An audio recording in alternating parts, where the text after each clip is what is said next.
If you lose your compass as you grow your business, you forget your core values, then who cares how much success you have? Because the things that matter most at one point, you're going to lose.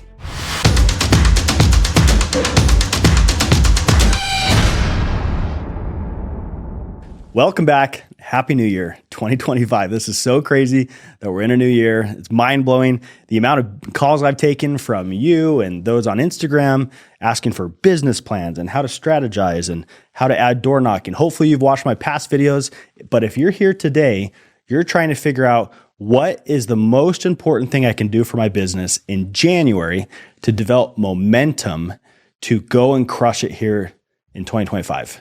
If that's what you're looking for, then grab a paper, grab a pen. You're going to take a ton of notes. I'm going to tell you exactly what books you want to read this month, the strategies, the systems you need in place in January if you're a little bit behind to create the momentum. Because remember, you've heard me talk about this before.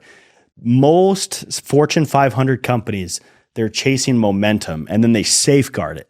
Because just like all the examples I've used in the past of pushing the boulder up the mountain, rocket getting off the ground. It uses 95% of its fuel just to get off the ground. The merry-go-round example you've heard me say before, most of that effort is just at the beginning and then it just runs by itself. So in this episode, we're going to break it all down. How do you create that momentum so you have this explosive year here in 2025? Super excited to go through this. And as you watch this, there's going to be two keywords that I'm going to give out for two new packets that I just put together. So make sure you watch for both of those keywords here in the video, comment them down below so I can get those to you so that you can go through these packets that I took time to create so that your business can explode. Let's dive in.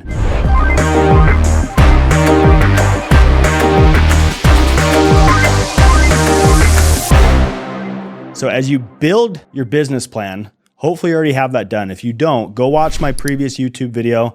Talks about business planning and the strategies you need and your vision board. Remember, the biggest struggle that realtors have, that salespeople have, is there's no meaning to what they're doing every day. You have to have meaning and purpose behind it. Without purpose, without intention, it's really hard to be consistent, which you need as a salesperson and in real estate. And then it's really, really hard to be like super dialed in on the days that you need it. For example, right now, I just pulled an all-nighter the other night, finishing our sales training manual. And why am I here doing this? Because it's built into the system. It's scheduled, it's systematized so that I can get these YouTube videos out on time here in January for 2025. Why was I pulling an all-nighter the other night? You guys know I spent a lot of time creating this. It's going to be the biggest sales training manual that the real estate industry has seen. It's 140 pages. It goes over what to do for a listing, how to sign one, the listing process, the scripts on the buyer side, how to show a home, how to put everybody under contract. It talks about time efficiency. I'm looking at it right now. It talks about how to take care of you. You're your greatest asset. How to build your business plan, your vision board. So this packet's coming. The publisher has it. So if you want this, let me know. The first word I'm going to have you comment below is business packet. If you want this packet and you want to be on the waiting list, it's growing right now, make sure you put that below because that's going to be here in January or it might be February, but keep an eye out for that. So going back, what systems do you need in place to make sure that you have a killer year? All right, let's dive into time management and efficiency. Remember, your business can't run as fast as it needs to if you have certain things that are holding it back. If you guys are big fans of Dan Martell, which if you're not, you need to go follow him and listen to everything he's talking about right now. But he talks about time efficiency, and he gives a great example of someone in a car that's trying to go as fast as they can, but they have the brake on. And so obviously you can still move forward, but it's going to really damage the car and it's going to slow you down. You can't go as fast and as efficient as you need to. And so as a business owner, because we're all CEOs of our own companies, you have to realize, okay, what systems do I need in place? And then what do I take out? What's the baggage that I need to eliminate? If you followed our book club from last year, the last book we read in 2024 in December was CEO Excellence. The senior partners over at McKinsey & Company interviewed the top Fortune 500 CEOs, and they asked them, what are different mindsets that distinguish you from everybody else? And why is it that so many CEOs of other companies are failing? Why is that failure rate so high? And we went through this, and the whole idea that we took from it was you are the CEO of your business. You need to run your business like a CEO would. So if you ever get stuck in the efficiency part of it, ask yourself, would a CEO do this? And if not, how would they change it? So that's the whole idea here. So these are the systems that you need in place. There's 4 different routines that you need. And there's 4 different systems or efficiency pieces that you need to go sell a lot of volume in real estate. If you want this packet, I'm looking at it right now. Go ahead and type down efficiency in the comments, right? Efficiency. You know I'll respond to you. I'll shoot you a text and I'll get this packet over to you. But this is the second packet in the video that I want to give out to you. So there's 4 routines that you need. Remember, why are we talking about routines? How is that going to help your business move efficiently throughout the year? It's because of the quote from James Clear in Atomic Habits. He talks about that we don't rise to the level of our goals. We actually fall to the standard and level of our systems. So as a realtor, it's not the goal we're chasing. We all want to be wealthy. We all want to make a lot of money. Otherwise, why are you in this industry? It's the systems. Who can get world-class Olympic athlete-like at the systems, at the boring stuff? And who can do it over and over again? So there's 4 systems that you're going to want to do. So let's write these down. The first one is your nightly planning. Your nightly planning has to be dialed in.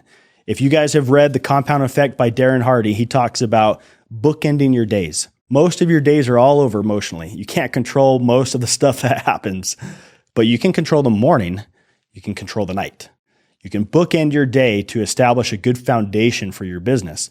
So nightly routine is the first one. So there's 2 parts. The first part on your nightly routine is you want to review the day. Do an audit. What went well? What didn't go well? What got in my way? What did I finish? What did I not finish? What are the blessings I have? Have a gratitude journal. Write out your 5 pieces of gratitude that you have for the day. And then plan for the next day. That's that second piece. You can't plan for the next day if you don't know what went well and what didn't go well from today. That audit allows you to move forward. History tends to repeat itself if you don't take the time to review it. And this is only 5 to 10 minutes. You can do this pretty quick because all your days, your schedule should be the same. So make sure that you look at the past and then go to tomorrow. What do I have tomorrow that's unique, that's out of the normal, that's out of the ordinary, that I usually don't do? Let's put that on there. What did I have today that I didn't get done? Let's add that to tomorrow. Where am I going to prospect? What neighborhood am I going to knock in? Who are the physical expires that I'm going to chase? What social media post is going out tomorrow? Takes about 10 minutes. That's it. Then once you're done, close the book. And now the second piece is so important. Most salespeople are stressed out of their mind. They deal with anxiety and depression and anxiousness. If you go to bed like that, you're going to wake up like that. So fix that. So what's really blessed me and helped me over the years to not be as stressed and kind of maintain those levels is at night, I have a routine for that. And so I go take a warm shower. There's tons of studies on regulating your emotions and your body's temperature and how it gives you better quality sleep. So I can sleep 6 hours, you can sleep 9, but I have way better quality of sleep and now I can get more done tomorrow and you're still sleeping. The second part is go drink a glass of water. If your stomach is full, if you have water in it, it allows you to get better quality sleep. Turn the lights down, play the same soundtrack at your house and in your bedroom. So you're listening to the same music. It's the whole Pavlov experiment. If you know much about psychology or you know this experiment, it's basically ringing that bell for the dog to salivate because it knows that it's going to get some type of a reward. It's the same thing. You turn that music on and you know, okay, it's bedtime. Your body starts to calm down. Too often, we're going so fast in the day that we get to our nighttime routine and the brain is still spinning and we can't get quality sleep. So make sure you're calming yourself down. Go read a book, not a self-help book. Go get something else. I read a religious book, and then I'm usually in bed about 10:30, 11. Unless I'm working on this stuff, then I usually pull an all-nighter or I go deep into the night.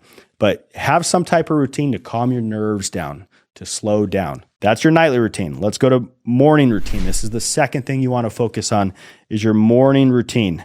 Your morning routine now needs to establish the foundation for the day. You need focus. You need clarity. You need to be at peace.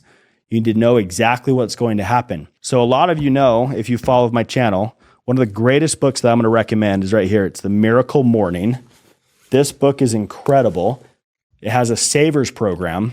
And it's focusing on your visualization and your affirmations and your prayer and your gratitude journals. And if you can do that in the morning in a 3-hour span, go to the gym, exercise, you can input a good podcast. What it does is it sets you up for a solid morning. Don't wake up, roll out of the bed and go and prospect. That's not the way to do it. So make sure you have some type of morning routine to make sure you're locked in. Third routine that you want to put in place this year is your weekly planning. If you want our weekly planning template and you don't have it, I just created a new version of it. I think it's like 4.0. Go ahead and comment weekly planning and I'll get that template to you. That's now the third template that I built custom for this video so I can get it out to you. But your weekly planning, along with number 4, which is your quarterly planning, you need to be able to look back on your previous week, just like the nightly routine, but at a bigger glance and say, what went well this week? What didn't go well? What am I grateful for? What are my biggest opportunities that came across my plate this week? There's a great book by Peter Drucker called The Effective Executive. He talks about how oftentimes we have all of our problems and we feed those as a society and we watch our issues and the drama and we feed that, but then we starve the opportunities. Whereas most Fortune 500 companies, they're starving those problems. They don't even talk about them, but they're feeding the opportunities. So go back and look at your opportunities. Go back and look for what you're grateful for. If you Google the scarcity model versus the abundant model, it's in the packet. It talks about how the key thing that differentiates those that are abundance oriented to those that are scarcity oriented is the gratitude versus fear. So build into your weekly planning and your quarterly planning to focus on the things that you're grateful for. Have a journal for that. Have a journal specifically for your gratitude journal, your blessings that you can focus on. And then plan for the coming week.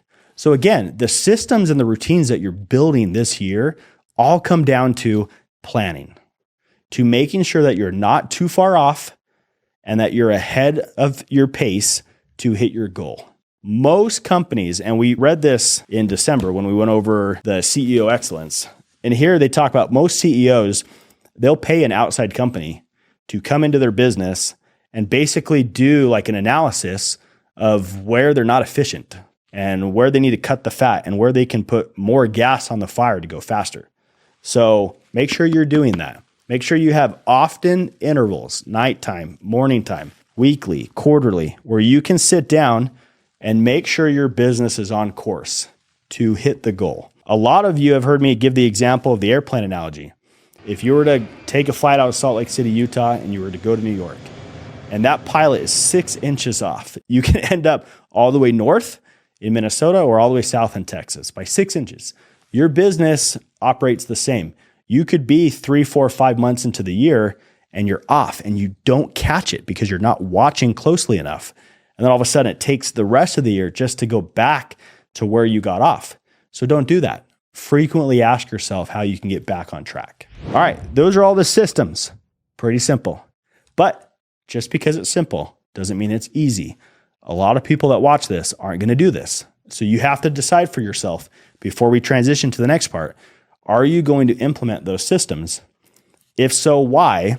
And how are you going to make sure you're consistent at it? That's the biggest question that you can ask because again, you don't rise to the level of your goals, you fall to the level of your systems. So make sure that you make the goal, you write it down. There's 4 routines, 4 systems that you're going to track. Morning routine, nightly routine, weekly planning, and quarterly planning. Okay, let's transition to the second part. The second part is about what books do you need to read. In January, you want to create as much momentum as I said. And so you want to focus on the right books. If you're not used to sales and you're not used to self-help and you haven't read, like you're looking at all my books and you're like, wow, I've never read any of those. That's okay. I've been in your shoes. 15 years ago when I got into sales, I had a mentor of mine, Casey Baugh, come to our office in El Paso, Texas. We were doing alarms door to door. And the guy just was book this, book that, quote this, quote that. And I was like, I haven't read a single book that he mentioned. And so if that's you, that's okay. I'm going to give you the best books to read in January to make sure that you have the right amount of momentum to go crush it this year. If you want a PDF packet, I don't even know what number we're at now, but go ahead and comment sales book. And I'll send you a template that I have for the best sales books that you should focus on this year. But right now I'm going to talk about what you need to focus on in January. Because the goal in January, remember, is to create as much momentum as we can. So the first book I'd recommend you to go read, it's a very simple read. You've probably seen me mention this a ton, is The Compound Effect. The idea of compound interest will blow up your business to an extent that you probably are a little uncomfortable with how much success you'll have. Make sure you go read this and understand why these little tiny habits are so powerful. If that's something new to you, then this is a great book to go read, and you can blitz through it pretty quick here in January. The next book I'm going to recommend to you in January, this one's a little bit longer of a read, is The 7 Habits of Highly Effective People by Stephen Covey. I've read this countless times. I have a bunch of different versions of this book, but this is probably one of the most well-recognized, well-read, well-referenced book on personal development, because it's going to talk about 7 specific habits and ideas and paradigms that you can go develop that'll help you have a killer year. I remember when I read this for the first time, going through the book, I was like, oh my gosh, I've never heard it said that way. Or, oh my gosh, I've never heard it said that way. He's got a whole section on beginning with the end in mind and putting first principles first and how to deal with your personal time management. It's just an incredible book. I review this every January, every year, to make sure that I'm on pace and on track with the correct principles. All right, the next one. We are in the people business. If you haven't heard this before, then you should probably leave your office and go join a different team. But this is one of the greatest books that you'll read on people skills.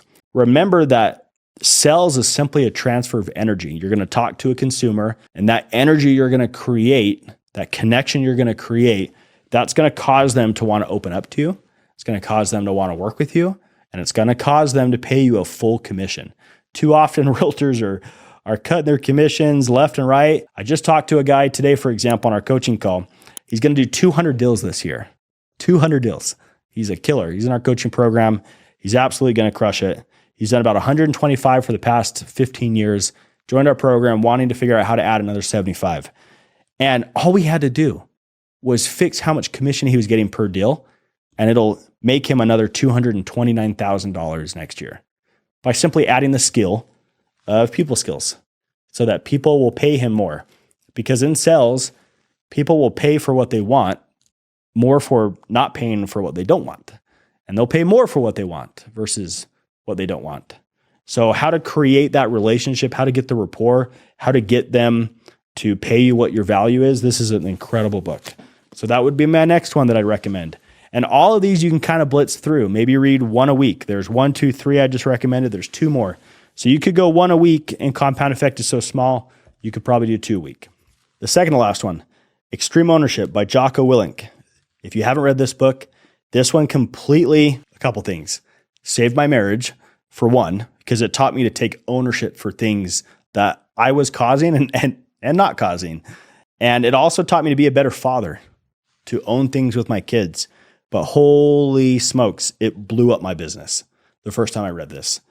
And in real estate, there's so many different situations where technically it's not your fault. But again, remember, you're the CEO of your business. This is your business you're running. You're a 1099 independent contractor, and you don't answer to anybody but yourself. Even if you're on a team, you answer to yourself. And so learning how to take ownership will allow you to become a better leader. It'll create more efficiency in your business. And it's a great reminder to start the year off to be able to dive into this. So make sure that you read this, make sure that you're dialed in on the extreme ownership. All right, now the last book. I'm going to recommend How Will You Measure Your Life? It's really easy to do all this planning, build these vision boards, have these systems, and go make a lot of money as a realtor in the sales business, and you lose yourself. This is probably one of the greatest books in regards to being very careful as you make money and as you grow your business as an entrepreneur and in sales or any industry. He talks about at the beginning of the book where he had a reunion with all of his past classmates at Harvard. And there were so many people that were, from an outside perspective, were doing really well. And they made a lot of money and had the cars and the houses, and it looked like they were just crushing it. But then he learned a lot of them are divorced. A lot of them have committed fraud. A lot of them were in jail at some point. And they had these incredible, crazy stories. And how does that happen? You lose your compass. If you lose your compass as you grow your business, you forget your core values, then who cares how much success you have? Because the things that matter most at one point, you're going to lose. And so for me, a lot of you know that my core values go God, myself, my spouse, my kids, the community, and then work. And work is dead last for me, but I still do a lot of it. It still operates at a very fast velocity, fast pace compared to a lot of people's. But everything else is still rocking and rolling. My relationship with God's incredible. My relationship with myself and how I treat myself is incredible. My relationship with my spouse obviously could always be better, but it's doing really well right now. And my kids get excited when I come home. And that's kind of how I measure my success. And then I'm giving back to the community, and then my business is exploding. So this is a really simple read. You can read this in the same week as Compound Effect. But for me, over the last, I think I've done this for about 8 years. I've read through the same books in January just to review them, look at my notes, make sure that I haven't forgotten anything, correct my systems, make sure I'm on the right pace to go explode. Now, I could also recommend all these. These are incredible books. But just to build a good foundation, go ahead and go through these this month. Make sure you have your systems in place so that your business can operate at a fast pace. Remember, Amazon's a great example of this as we wrap up this video. They have 1.5 million employees, but they're a high velocity company. Why? Because everything's operating so efficiently that they can just boom, boom, boom, crank as fast as they can. Is your business set up that way? Can an investor come in and say, hey, wow, look at your business. I'm going to give you $200,000 for 20% equity. I want to grow with you. Is your business at that point? If it's not, that's okay. Hopefully with all the packets that I gave out today that I custom built for this video, you feel like, okay, cool. I'm confident. I understand what I need to do to go and grow this year. One of the greatest principles on this that I've ever learned is the Pareto principle. It's the 80-20 rule. And we'll end the video on this. I know I keep saying that, but we'll end the video on this. The Pareto principle talks about how 80% of the things that you're chasing comes from 20% of the activities. And so the education and the systems, if you can prioritize those as a 20% activity, you'll get the 80%. You'll end at the end of this year with all the goals you want because you prioritized your education, you have a curious mind, you're chasing down the information you need, you're executing and applying it, and then you have the systems to make sure that you're not too far off course. So hopefully this video was super beneficial. I love you guys. I love this channel. I'm super grateful that you keep coming back, that you find value. Go comment for all those packets. I think we gave out 4 or 5 today, and we'll catch you next week.